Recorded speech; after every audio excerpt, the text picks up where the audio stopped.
dia mau nikah lagi. Kenapa Bapak menikah lagi? Ya saya sudah cukup secara ekonomi dan kan saya pengen membantu janda, kan banyak janda yang membutuhkan bantuan. Sebelum 6 bulan itu Bapak usaha apa? Ya serabutan Ustaz. Terus dulu waktu bikin usaha modalnya pinjam dari mana? Nggak pinjam sih Ustadz, istri saya yang gelang sama kalungnya dijual, nanti kemudian dibuat modal usaha saya. Selama belum mapan itu, kalau pas makan nggak enak, kalau beli baju untuk istri berapa lama? Lah kadang-kadang pas hari raya saja juga bajunya nggak bisa baru, makan ya sederhana sekali. Wah istri Anda hebat, merenung. Iya sih. Hanya lama merenung, akhirnya apa? Pun boten sido, gitu loh. Yuk, berikan jariah terbaik Anda untuk dakwah, sosial, dan pendidikan. Untuk berdonasi, silakan hubungi kami. Lazi Subul Salam, tebar manfaat untuk umat.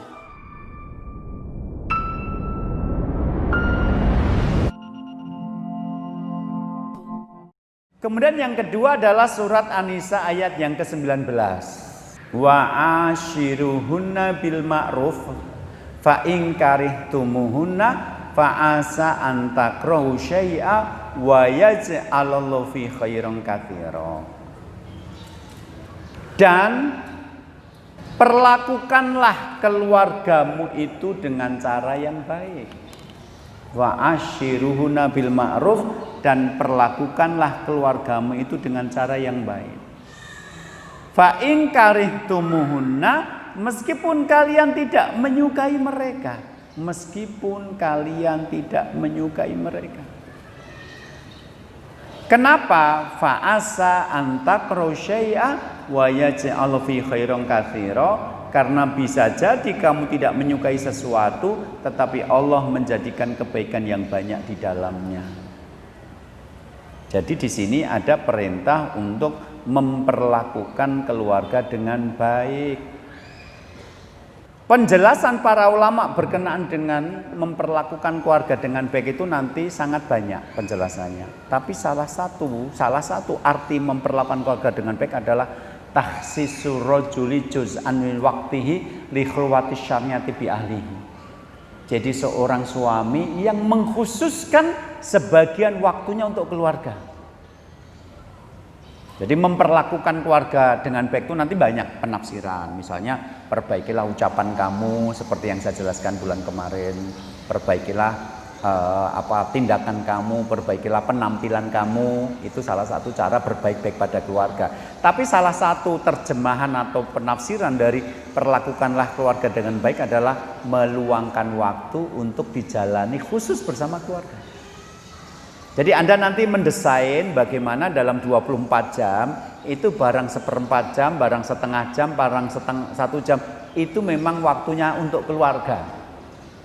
Barang siapa yang bisa melakukan itu berarti dia memperlakukan keluarga dengan baik. Karena kebutuhan keluarga itu bukan cuma uang untuk beli makan, beli minum, tapi keluarga itu juga butuh ruangan untuk berkonsultasi kalau ada masalah. Ya anakmu tadi di sekolah dibully sama teman-temannya sampai dia nangis, terus kayak sekarang kita mau ngapain ya? Bener? Ya bener ya. Udah besok saya tak ketemu ketua yayasan atau ketua kepala sekolah, saya sampaikan peristiwa ini. Jangan sampai nanti anak-anak yang lain juga dibully. Yang bully siapa namanya? Butuh ruang untuk ngomong seperti itu, bukan diem-dieman tiba-tiba anak Anda bunuh diri karena malu dibully sama teman-temannya. Ayah anak kita tadi itu dapat amplop, setelah dibuka ternyata ada laki-laki bilang cinta sama anakmu. Gimana ya? Anda ngomong sama anak, "Ye, sudah mau nikah atau belum? Nek sudah mau nikah orang ngasih amplop tak panggil ke sini." Karena Abi nggak mengizinkan kamu pacaran. Yang kamu cari itu bukan pacar tapi suami. Jadi kalau dia sudah cinta sama kamu, tak suruh melamar kamu sekarang. Sudah siap nikah atau belum? Belum ya, nek belum, nggak usah ditanggapi. Aku tak ngomong sama laki-laki itu. Jangan ganggu anakku baru sekolah. Nggak usah pakai cinta-cintaan kalau tidak berani menikahi. Itu butuh ruangan untuk ngomong seperti itu agar selesai. Orang meneng wae, ya wis biasa toh, anak dhewe ayu kasing seneng. Lho piye toh? Ngerti-ngerti anak Anda dijak lunga kuwi mulih meteng karepmu kowe gitu.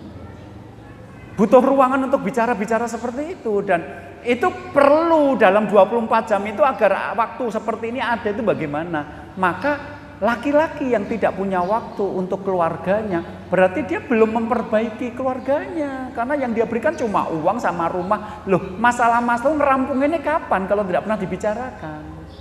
Jadi salah satu bentuk perhatian pada keluarga itu meluangkan waktu.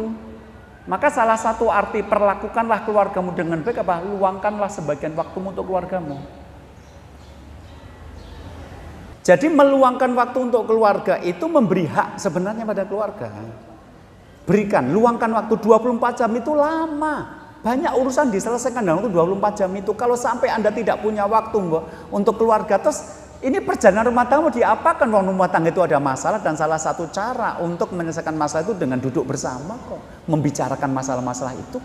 Kalau Anda tidak punya waktu berarti masalah itu akan lewat, akhirnya jadi bom waktu, suatu saat meledak.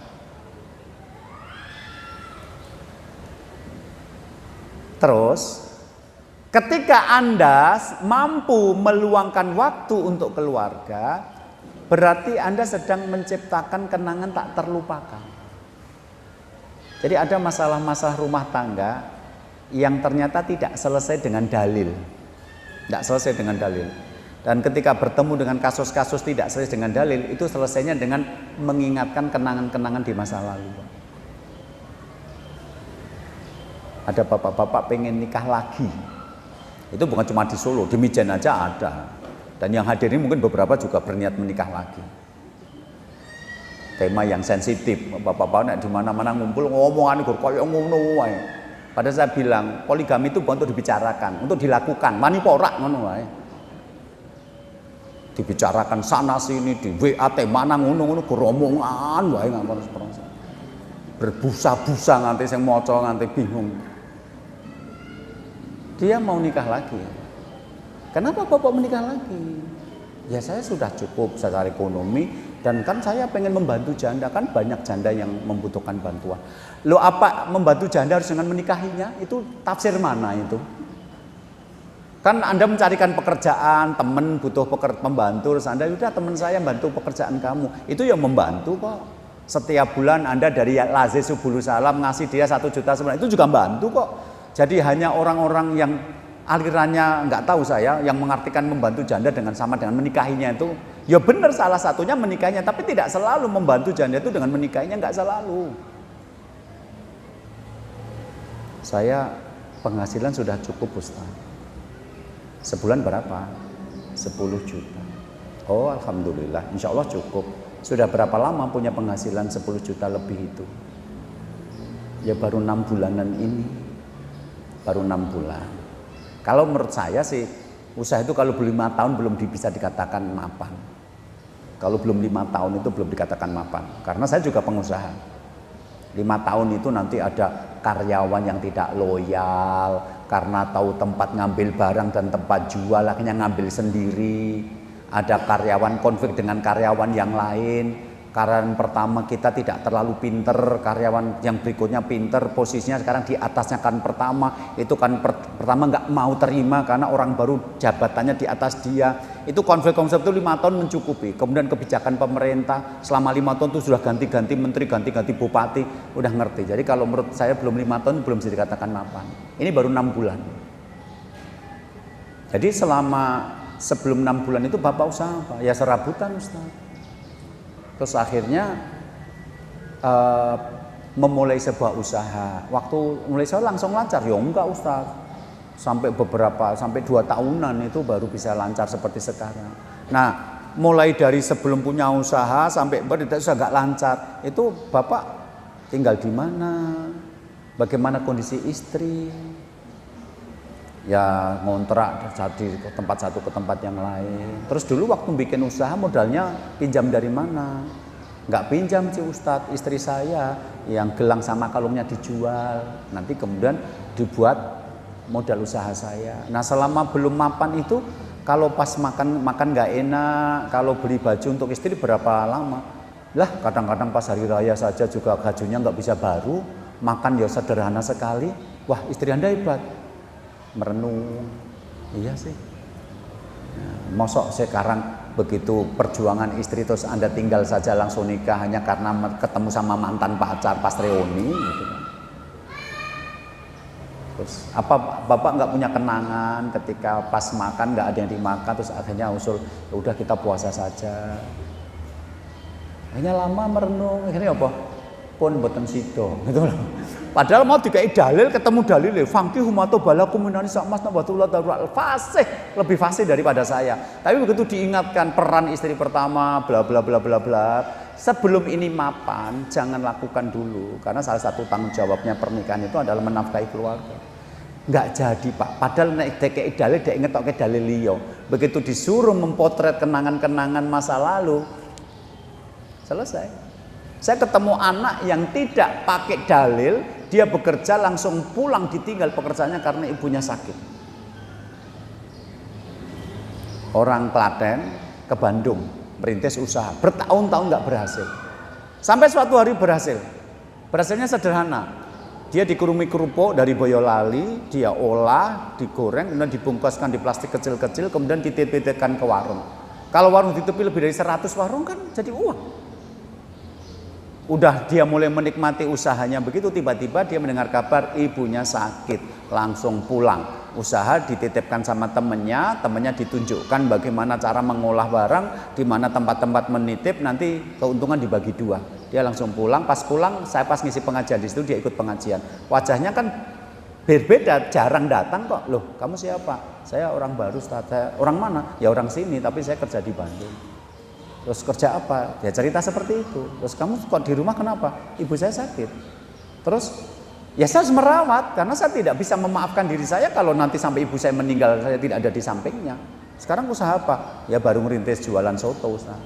Lah kok kamu berpikir begitu? Ya karena waktu saya sakit saya melihat ibu saya merawat saya, menunggui saya, cari utangan buat biaya pengobatan saya. Itu terekam dalam benak saya.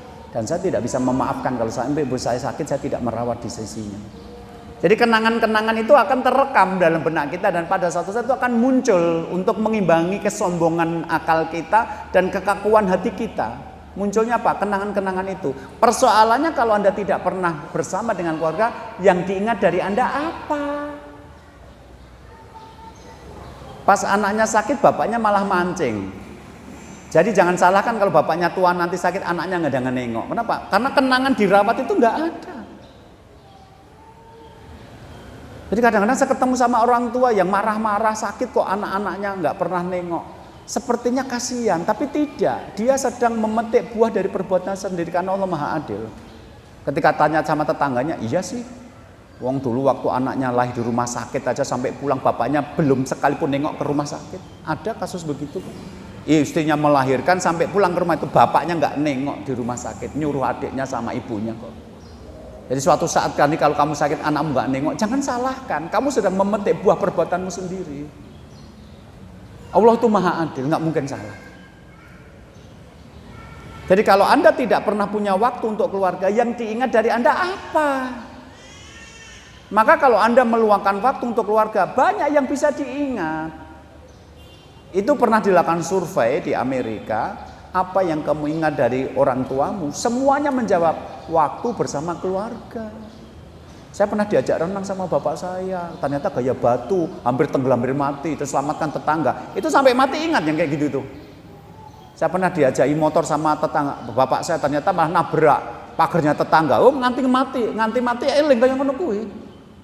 Itu loh, saya pernah diajari roti sama ibu saya ternyata gosong semua. Ingat yang kayak gitu-gitu tuh ingat. Saya pernah waktu saya sakit ibu saya nunggu di samping saya teklak-teklu sepanjang malam nggak tidur. Itu ingat. Tapi kalau Anda dan keluarga tidak pernah bareng, yang diingat apa? Maka kalau Anda bisa merancang kebersamaan dan keluarga, Anda sedang menciptakan momen-momen indah yang terkenang sepanjang hayat mereka.